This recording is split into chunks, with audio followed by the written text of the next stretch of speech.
What is more festive than an egg? We have started this festive season off strong. We made a sardine tin and a Christmas tree decoration, both non-traditional and traditional, and today we're back at it with another non-traditional one as I teach you how to make an egg, specifically fried. And the best part is it doesn't have to be festive. This is a universal decoration that can be adorned all year round. So join me as we crack open the yolk of possibilities and make some eggs. I'm sorry.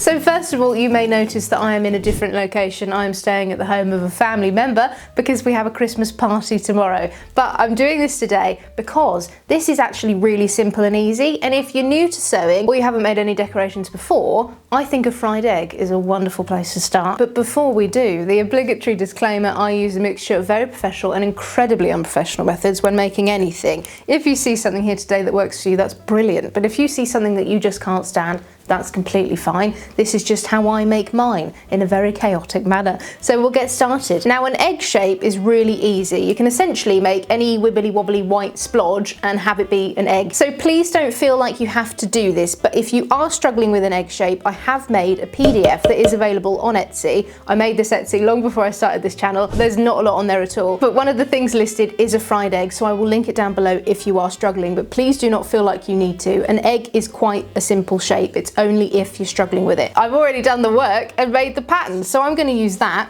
And I'm going to go with this sort of like more unique egg shape that I made. And I've got the egg white here and then the yolk here on top. And I'm thinking that it kind of goes a little bit off to the side in this top avenue here.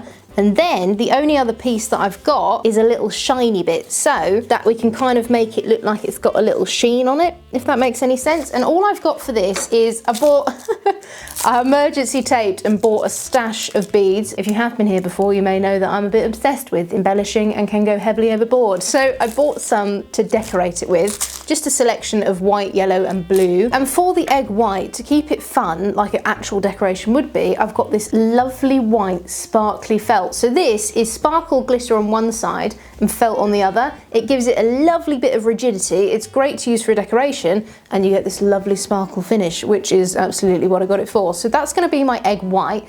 And then for my yellow, you're kind of going to want something a bit more mango-y. You can totally go for like a paler yellow if you wish. I just personally think that yellows in general are much better when they're warmer. Like a lovely warm yolky yellow is absolutely what we're going to aim for here. So something along these colour lines. And then for the background, because I should also stress, I've made 3D shapes so far as decorations, but this is going to be a 2D shape. So I've got this lovely dark royal blue for the background because I'm thinking the white and the yellow, you can see already, doesn't that just pop? I think this as the background is going to be ace. And then I've also got just some white plain felt for the shiny bit on the top of the yolk. Because my egg is going to have a blue background, I don't need to cut out two of these at all.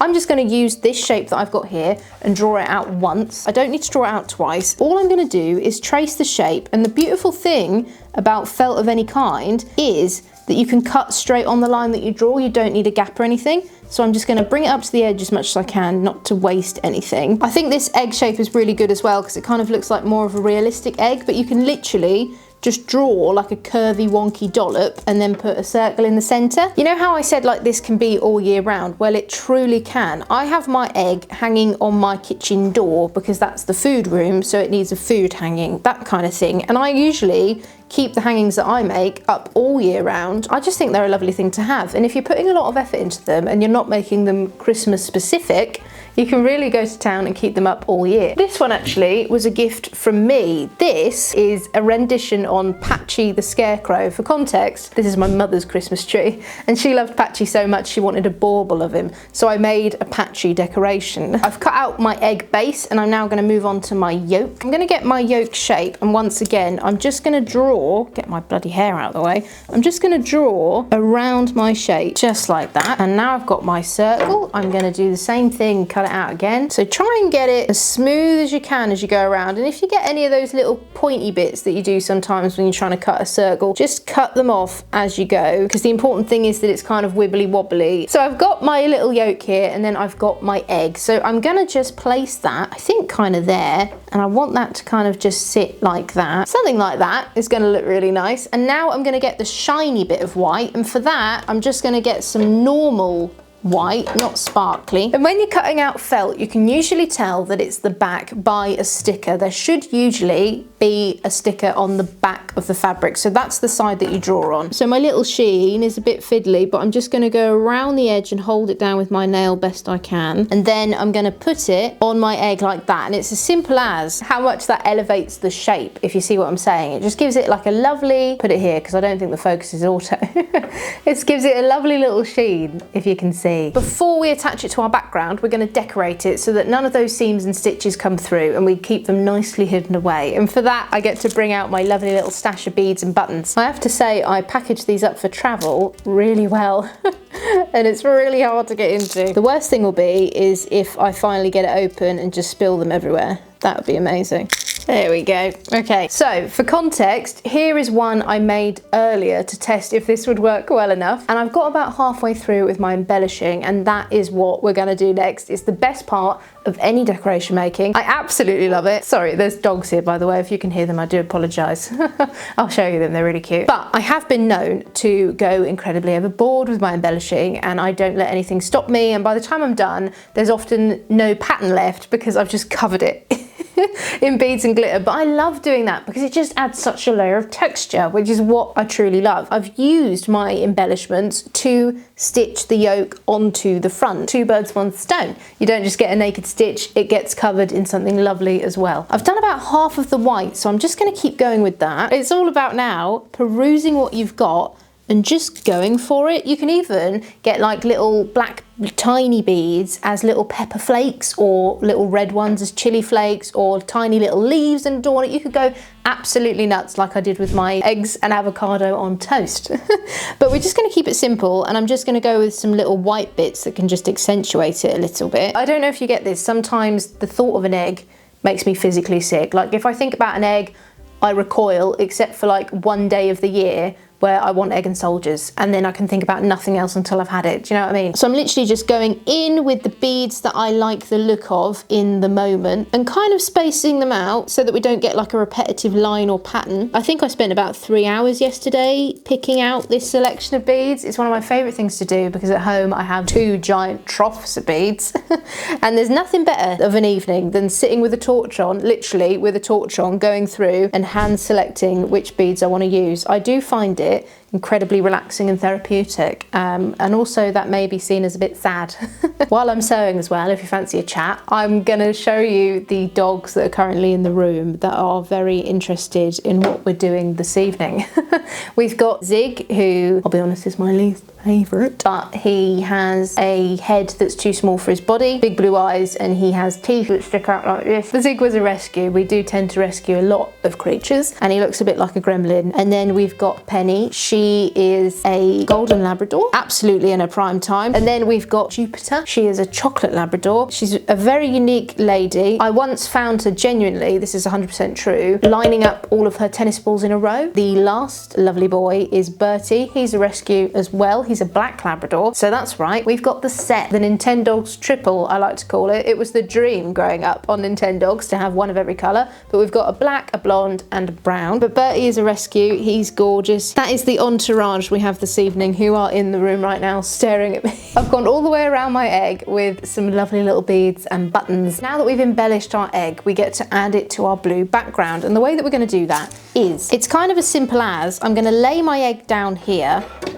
and roughly cut around my egg, and I'm just going to pin my egg quickly onto my blue background, and I'm just going to follow the shape of my egg but give it a little bit of a gap so that we get a bit of that colour all the way around. And I quite like to follow the curvatures as well, so if there's any dips in the egg or any bits of roundness, try and follow them as best you can, just like this. And what we're going to do now is we're going to sew around the edge and secure our egg to our blue background, and then we're going to make this shape again, stitch them together so that we hide all of the sewing that we've done for the egg. So I'm just going to get some more white thread and go around the egg as simply as I can, just so that we know it's definitely secure. So I got a bit carried away, but I secured our egg to our blue background, and literally all that took was a very simple stitch around the edges. And I'm also getting a bit carried away again and taking the liberty of embellishing the blue bit. So the side bit around the egg, I also accidentally sewed the label, but that's okay. This will all be hidden, so that's totally fine. I just think this blue pops so much against that white and yellow. I'm just going around where the wind takes me, picking what I want to pick at the time and just following that blue line. It's genuinely just about what takes your fancy at whatever time, or what shape you're looking for, or texture or color. I also want to stress that this is completely optional. You don't have to embellish, and also you don't have to sew. If it's not your bag, you can totally just glue this together, so don't worry about stitching it if you don't feel comfortable with doing that. It's taken a while, but I have no regrets, and I've embellished the blue part. Now I'm going to leave this thread attached because we're going to use it for the next bit, but first we need to get the other side of the shape, and I'm going to lay my egg onto this blue fabric here, and I'm once again just going to temporarily pin it onto my felt, and I'm going to just do the same thing again, only this time I'm going to try and not leave a gap. So I'm just going to cut all the way around my shape, and once we sew it up, if there's any tiny little odd bits, you won't really be able to see it, so don't worry about that. We've got a version of that shape on the back as well, and I'm going to take that pin away, and using the bit of thread that we've already got on the back, I'm just going to line up these two shapes, place them on top of each other, and I'm going to begin blanket stitching all the way around. Now as you go all the way around, you want to make sure you leave a gap for the loop that we're going to add at the top, and I think I want my egg to be this orientation, so I'm going to leave a little gap here and put a loop in as I go, but for the rest of it I'm going to do a blanket stitch. Now if you don't know how to do a blanket stitch, I went through it in our sardine tin, but if you don't have time for that, it does look better if you use like a thicker cotton thread, but for this I'm just going to use my basic thread here,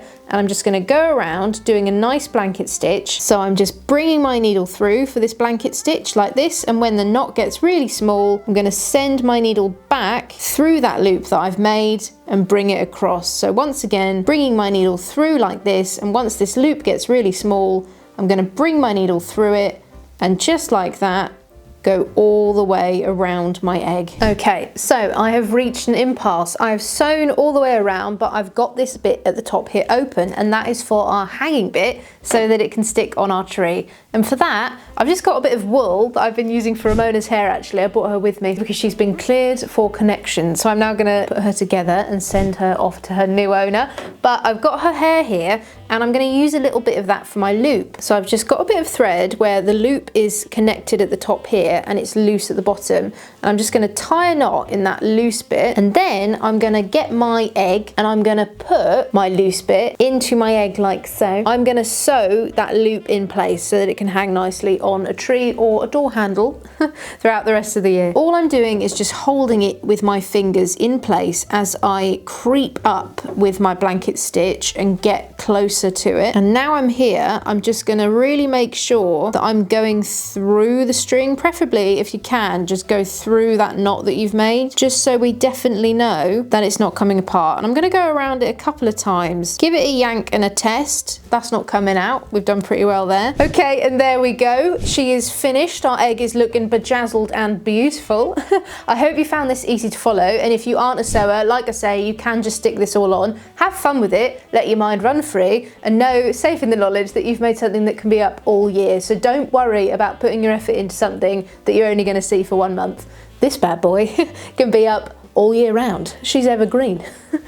So thank you so much for watching. I hope you enjoyed it. If you did enjoy it and you found it relaxing in any way, then please subscribe and ring that bell so that you can be told when we next upload another session. I can't wait to see what we're going to make next. If you have any ideas of things you want me to make as a Christmas decoration as we get very close to the build-up of the big day, please put it down below and let me know. Thank you so much again, and I shall see you in the next one. Goodbye.